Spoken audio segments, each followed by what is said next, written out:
What's up in War Eagle War Report family? It's your guy, Ike Jones. We are here, another morning drop. We're in the midst of the portal season. Auburn still seems to be focused on the trenches. The question is, does Auburn really need more offensive linemen? Let's talk about it right here on the other side. Y'all know how we do, War Report style. Let's drop it on them.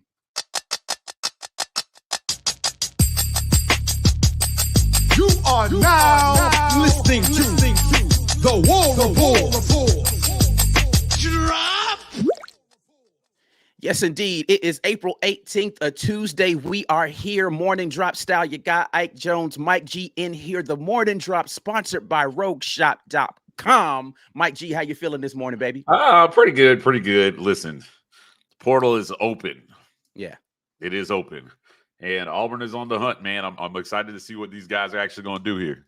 Yeah, it's going to be interesting to see what happens during portal season. Haven't had a lot of guys leave yet.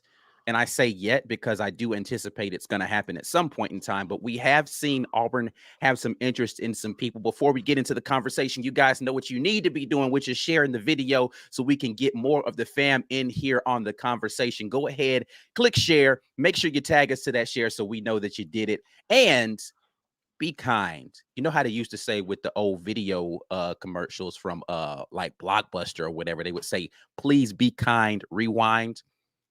I wouldn't mind if you guys rewatch the content over and over again, but I really want you to make sure that you come up here, click the like button, give us that thumbs up so that we know that you guys are in here liking the content as well. Conversation this morning is about offensive line. So Jaden Muskrat and Emmanuel Pregnon, I believe is how you pronounce the young man's last name, both have already been given offers out of the transfer portal from Coach Hugh Freeze and staff. Thoughts on that, Mike G? Two offensive linemen. Okay, so remember, they went out and got 9 in the portal. They got, between 9 altogether. Yeah, altogether, right? They went out and got 9 altogether. That's a lot of offensive linemen. Yeah. And now they're saying, I think this is a signal that they're not where they want to be at too deep on offensive line. Hugh Freeze is continuing to go after talent at that position, and he's going to keep going after talent because he thinks if you could come in and help us now, you have a spot on the team. These two young men, I kind of look at, at some of their numbers. I mean, listen, they could add something to this team. They could definitely add something to this team. Still going to have to come in and compete. They're behind the 8 ball in terms of system and blocking scheme, right? Coming in after the spring, if they do come in. But there's a part of me that's a little surprised that after bringing in so many linemen, and saying, hey, Connor Lew is somebody who's going to help us. We really like Tate Johnson, calling his standouts, they're going after more old linemen. But like, hey, listen, if you can stack the deck is what I think. All right. Nothing wrong with bringing in more talent if you have the scholarships available. So, right. Do it. And hopefully if you have an injury, you got a guy who can step in and perform at a high level. Yeah. I mean, I think it's a numbers game, right? They just want to have a certain number of offensive linemen, I guess, on scholarship. I think right now we're something like 15 or 16, or maybe 14 or 15 scholarship offensive linemen. And I think they want to get to a requisite 16 to 18, somewhere in that range. But the question really is, like, how many available scholarships do we have? Now, we know we just lost 3 scholarship players off of the roster with the exodus of the 3 guys that we had. Why is my brain? Dawson, we had Tisdall, and somebody else, Imba, right? Those 3 guys left. So they're going to backfill them with offensive linemen, right? We're not going at, well, I heard some rumors about some wide receivers that they may be interested in, even a quarterback. We know quarterback is going to be a big one, but it's definitely interesting that it is O-line that's getting the first looks. It's clear where the focus for this staff is as far as what they feel like they need to do to compete in the SEC, and that is they want to be physical up front on the offensive line. Well, Hugh Freeze is looking for 6 to 7 wide receivers, right, that can play. He's also looking for 10 offensive linemen. 10. That's how many you need people in this league to be successful. One at each position and a backup for each position. So he's going to keep going with that, right? Like, I mean, listen, at times last year in pass protection, Auburn could not block their X with an iPhone. Like, Auburn was awful at blocking. They could not block anything, dude. They couldn't block the sun with sunglasses, right? You got to get better in this area. It's the most glaring area of need, and because there's going to be so much focus on the quarterback position and what they can do, protection for that person is going to be under the spotlight. Yeah, it's absolutely going to be a highlighted thing. Like, there's no way that you continue to coax quality quarterbacks to your roster without having. Listen, we've talked about this multiple times about why Russell Wilson made the decision to not come to Auburn. Right? He knew the offensive line wasn't where it needed to be. He's like, hey, who's protecting me up there? Because this guys look like they're gonna get the job done. This ain't Cam's offensive line. Y'all just graduated all them dudes. Right. So I'm going to Wisconsin. Great decision by Russell. A couple Super Bowl rings later, you can't argue with his decision. So I'm not mad at the trajectory of Russell Wilson's career in regard to that. But yeah, for sure. And I think specifically it's the tackle position, right? Like we have talked about this over and over again. It's just been an under-recruited position. True offensive tackles. We've got the interior O linemen, but the tackles. So like speaking specifically of a guy like Jaden Muskrat, which is interesting, right? Muskrat didn't immediately follow his coach like Dylan Wade did. Dylan Wade was like, oh, coach is out of here. I'm out of here too. Let me go see what he's got going on down here at Auburn. But Muskrat is a guy that's at Tulsa right now, or entered the transfer portal from Tulsa, and is another tackle from that team. So I'm assuming, the coach knows exactly what he would be getting in that young man, even though he was a redshirt. But it's going, and he had a couple of starts due to injury. He was limited though. So I think it's, to your point earlier about being behind the 8 ball, he might be a little less behind the 8 ball because, according to Coach Hugh Freeze, it's the same stuff that he's been running. Right. So it's not going to be some drastically different blocking scheme or system that Muskrat hasn't gone through an entire year of learning. Not sure what they run at Wyoming, which is where Emmanuel Pregnon is coming from. I could go look up some stuff, but interested to see whether or not, first of all, they even make the decision to come. But to your point, secondarily, how much of a difference it's going to be for them to be able to pick this up quickly and be able to factor into the race as far as being able to play soon. Yeah, listen, picking the system up, understanding your assignment, quickly is going to be the name of the game for almost everybody this year. For sure. So on the O-line, it's going to be super important. It's no position where it's not super important, but they're going to be under the microscope more, I think, than any other position.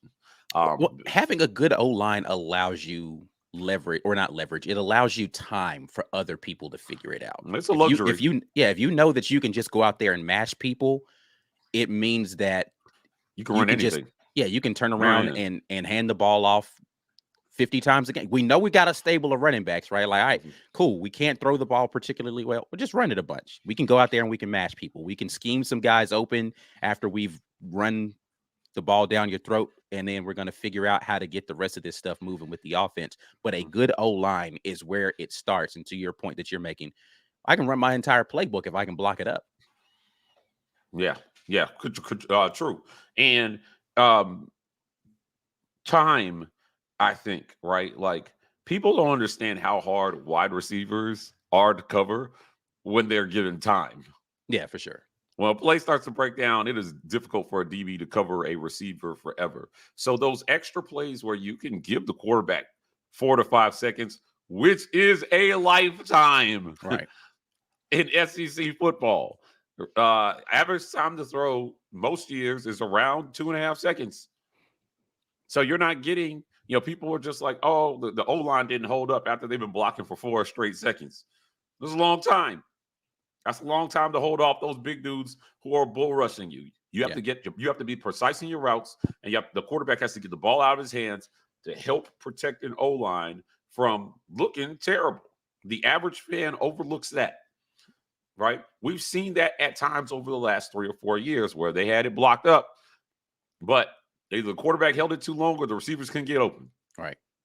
And then they give up a sack eventually, and everyone's like, see, the O-line's terrible. Well, it's all got to work together, man. And what I'm hoping is that with these guys that they're bringing in, like, you've got the scheme has to cover them to some extent this year.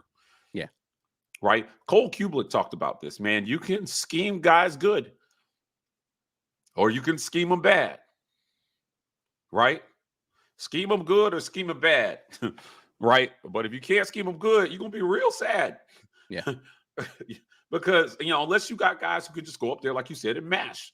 So hopefully these guys are guys that can mash, that they're bringing in.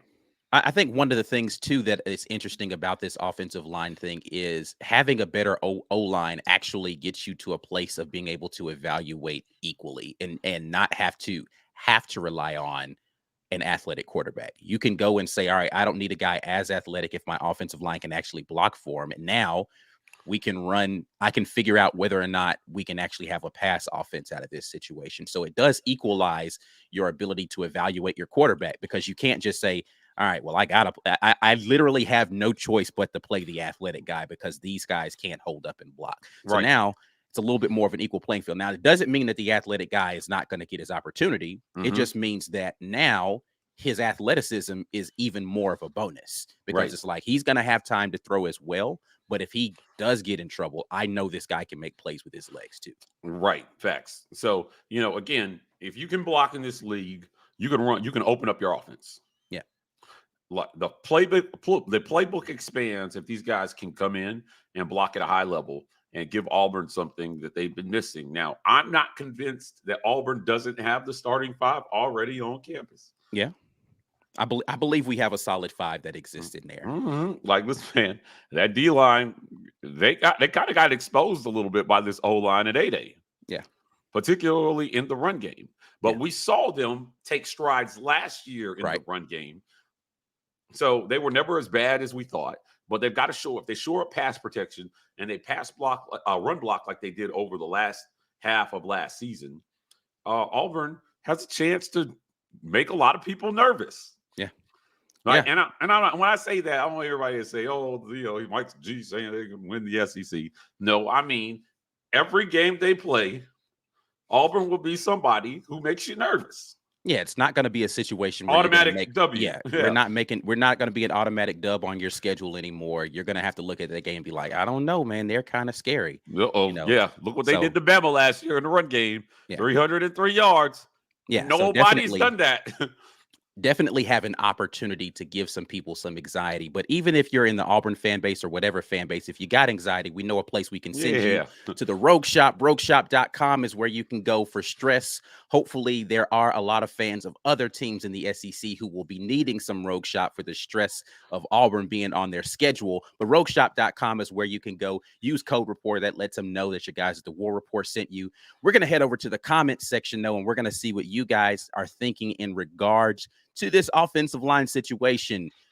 Is Auburn in need of more offensive linemen? We'll see what the chat has to say about it. We will get things kicked off with Dana Jones, who says O-line has a tendency to get hurt a lot due to the sheer size of players and violent contact at the line of scrimmage. Always good to have quality depth to plug in. Do not disagree there, Dana. Nope. Yeah, so yeah, I just, in regards to this comment, depth is going to be a piece that Hugh Freeze concentrates on for the next few years. Now, you guys heard us talk about messaging and sending a message to the guys that you have that, hey, man, you're here, you're part of this, right? But balancing that with making sure you have other guys who can do the job without making the guys you have feel like they can't do the job. It's going to be important. So, like, this is depth. You need depth. You got to have depth, right? And you have to create healthy competition, and you have to get the guys to buy into that. So this is what this is about. Yep, definitely agree with this. Depth is always going to be something that you need, and this is the time that you pick up good depth pieces in this portal period. James Sawyer jumps in. Don't want to be at a place where we are on the 3rd/4th string center again. Thoughts on this one? Oh, man. Listen, center is such a critical position. Yeah. When your center gets hurt, it's like half a quarterback getting hurt. Yeah. It's terrible. Snap cadence, line calls, just so many things when you have to go to the backup center. And how that person has chemistry and gels with the rest of that unit right? The center is like another quarterback on the field. It's tough. So I agree with this one, man.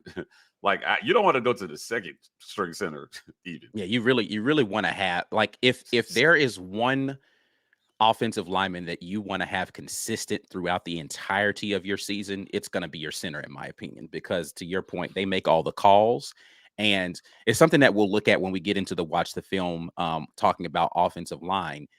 The snap is just like, I think that's just an underrated part of the job of the centers, particularly when you're going out of shotgun a lot, is having a snap that you don't have to worry about where it's coming from as the quarterback. Right? Is it going to be consistently within your frame? You don't have to reach up, reach down, all this kind of stuff. The one screen pass that we had where it was Holden Gerner trying to throw a screen to, I think it was Brian Battie that had it. There was he dropped the exchange, right? Like the snap. I don't think the snap was necessarily bad, but just that snap being off even the slightest bit throws your quarterback off. It throws the timing off of something. So your center being consistent, where you know this guy is going to get me the snap in the proper way. He's not going to get nervous because some D lineman is lining up over the nose and all this. It's the center's important, and having to go to your third or fourth string guy definitely disrupts the ability of that offensive line to be to perform. That bad snap can cost your quarterback that critical half second he needs to get the ball off. Yeah, because you got to take his eyes off the rush and all this kind of stuff. You want him to not be thinking about that. Right. 2.5 seconds. It's not a lot of time. You snap the ball here and I got to jump to get it. Right. And there goes 0.5. Right. Now I got to check down. Right. Which, if the D-line linebackers are smart, they probably know that. Or hopefully somebody's just open and I can find them quickly. Right. Either way, it cuts out options. And man, the center, but we need the center to be good. Right. Yeah. And even like things like the long snapper, right? Yeah. Like that dude in the middle hiking the ball back is super important. Yeah. Underrated parts of the game that people don't think about, for sure. Lawrence Robinson says, do y'all think the coaches get the O-line rotation right early? It seems like we didn't really figure it out until like week 7 last year. Different coaching staff. Yeah. They've got all summer to figure it out. Yeah. And a fall camp. I'll be disappointed if they don't. I'm hoping we do, man, because to the point that Lawrence is making, man, I was confused after seeing Jeremiah Wright not on the field early and then seeing him subsequently on the field and how he performed, how he wasn't an obvious choice there. After Nick Brahms went down during the preseason, I think Tate Johnson's a good guy. I just don't think he's a great center. And then Brandon Council became the center. I was like, why wasn't Brandon Council the center the entire time? He's the most experienced offensive lineman. He can play center clearly. So why wouldn't you want your most experienced guy making the calls as opposed to Tate Johnson? Like, even if you're going with your best 5 and you're saying, well, I want Brandon Council to be out here, slide Tate Johnson over to guard and let Brandon Council be the center. I didn't get it after seeing Brandon Council be a very good center and watching Tate Johnson struggle at center for the first couple of games. Yeah. Didn't make a ton of sense to me. Yeah, I agree, man. This rotation, just you hope after a whole offseason they can get it right. That's all I can say. Yeah. Steve Valentine jumps in. We need more linemen and linebackers always. Yeah, I don't disagree. On defense, you're going to rotate a bunch of guys, right? Guys are going to get tired. They're going to have to come out for a play. You need guys who can come in and spell your starters, provide them a series break even. Right. And play at a high level and not give up, some big pass over the middle or some big run down the middle because, you took out your starting linebacker. So, it's one of those positions where stack the deck if you can.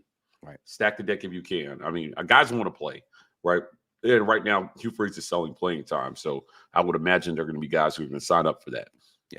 Absolutely. Especially if you're, and this is where you do get quality depth, because if you're just on the 2 deep somewhere else and you have the opportunity to come in here and be a starter, that's an upgrade for you, specifically at offensive line, because it is one of those places where you're not going to be rotating guys, right? Like being on the 2 deep means you're an insurance policy.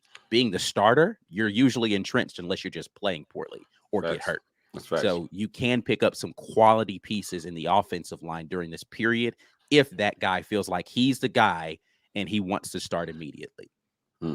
Jonathan Boyson comes in and says O-line depth and D-line depth are the building blocks to a good team. See UGA the last 5 years and Bama 2008 to 2020. You can throw Clemson in that mix, Ohio State in that mix, all of the powerhouses in football. The reason why Oregon was good the years that they've been good, they had good offensive line play. Yep. When Florida was good, they had good people in the trenches, offensive line, defensive line. They were able to dominate the line of scrimmage. Dominance in the line of scrimmage allows you to be competitive in every single game because it just disrupts what the other team is going to do. Look at Missouri last year, right? Mm-hmm. Missouri had a good defensive line, and they were able to give teams hell. They didn't win a lot of games, but they kept themselves in game. Now, because their offense was so crap, it was hard for them to win games. But having a good defensive line puts you in competition in every single one of those contests. Yeah, look, this has been the narrative about the big difference between the SEC and other conferences for a long time. Yeah. In the trenches, the conference, top to bottom, is just better. Right. Right. And it consistently reared its head in national championship games. Right. During the BCS era. Teams would go up against SEC teams, and those big uglies down there in the trenches were just different.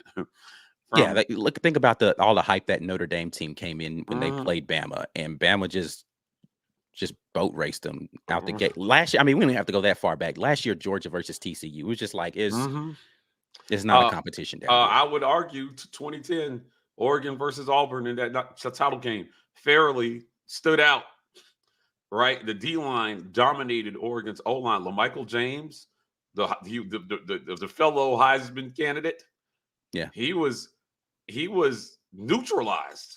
Yeah, if you don't have time to get him the ball, or if he's going to be trying to dodge people in the backfield the minute he gets a handoff, it's difficult to get an offense going when your defensive line is playing 2 yards into the backfield. You remember the red zone possession they had with the guy's name was Darren something. Darren, Oregon's quarterback. Oh yeah, I know. Right. So he. Somebody in the chat will definitely know. Yeah. It was a read option. Nick Fairley was back there so fast, right? He probably should have given it, but he kept it. He got sacked. Yeah.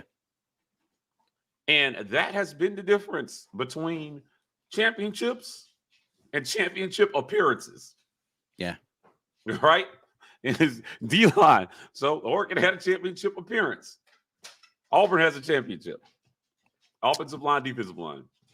Absolutely need it to happen. Steve Valentine jumps back in. Can I gift Saban some gummies?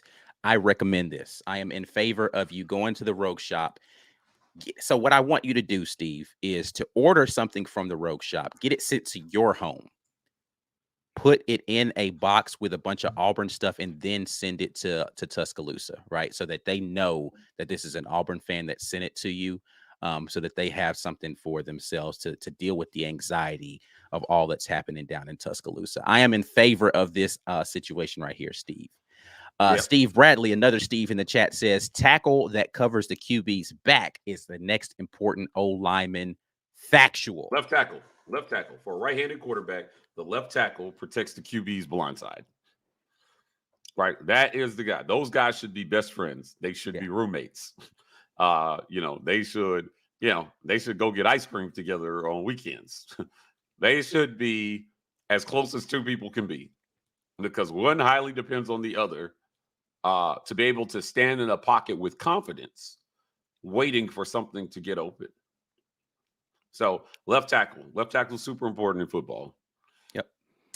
Definitely, I would say, the center and then your tackle. And I think that's one of the things that's been so disappointing about the way that we've recruited is we just have ignored the fact that pass blocking is something that we need to be able to do, and not having quality tackle talent. It limits your ability to do things in the pass blocking game for a long time. Steve Bradley jumps back in. He said, that's how we did in 19. We gave Mr. Burrows all he could handle. Non-called holding kept them undefeated. Coach O knew that as well. Yeah, listen, I don't want to bemoan what Auburn was able to do in that game, right? Yeah. But that was the type of game Auburn could hang in because it was raining and sloppy, right? And I think that added to a lot to how they ran offense for that game. Now, listen, that defense was championship level. Auburn had a championship defense in Dana 2019. Jones, Darren Thomas was the quarterback. Darren for Oregon. Thomas. Yeah, Darren Thomas. That defense was championship level. But that's my point in the SEC is that at any point you could run into that monster talent as good as they were, right? And that offense set records that year for points scored and yards and everything. They were running people off the field. Almost every other game they played was a blowout, right? Except for ours and Bama, right? But they won every other game by 2 touchdowns. So, I don't know, man. 2019, I still I'm a big Joey B fan. I'm a big Joey B fan. I'll leave it at that. But listen, man, I definitely sat there and watched our defensive linemen, specifically Derek Brown, pushing interior offensive linemen into the quarterback during that game. Like they were wreaking havoc up front. And so much so that Clemson thought that they were going to be able to reproduce the defensive strategy that we had, and it just wasn't the same in that national championship game. You got to have the Derek Browns of the world up front. Not just, and Clemson had a quality defensive line, but Derek Brown is just different. And that's why I get so frustrated sometimes when I see comparisons to certain players and certain great players. And I'm not going to go into my whole nobody's ever going to be Cam Newton speech too hard right now. But it just frustrates me when people try to compare someone to someone who's physically just built differently than everybody else. And you're like, oh, but they're the same size. It does, that's not the same though. Like you can be the same size as somebody else and not be the same type of player. Derek Brown's a different individual altogether. So Derek Brown comparisons aren't even fair for the next person who you're trying to compare him to. Hopefully we don't see a lot of people trying to do that. But anyway, that's it. You got any final thoughts before we get out of here, Mike? Yeah. I mean, listen, line is going to be important. It's going to be important. It's going to be super important. And, fans should just look forward to what they're going to do. I think that they're going to go out and they're going to get talent and they're going to find guys who want to play in this system. But the system is what I'm most excited about in relation to the offensive line. Right. I think that the system that they're potentially bringing in should make everybody look better. And people are going to be like, whoa, where did these guys come from? We're going to be like, well, they were never that bad. So we'll see. Yeah, we definitely will see what happens out here. Well, we are going to get out of here. We appreciate you guys dropping in with us. As always, make sure you head to our sponsor, rogueshop.com, and use code RAPPORT. That lets them know that the War Report sent you guys over. We will be back at you tomorrow morning with another drop. And I don't know what we're going to be talking about then, but hopefully we get some more movement in this direction, either in basketball or football in the transfer portal. At any rate, we are out of here. Until next time, as always, War Eagle. Peace.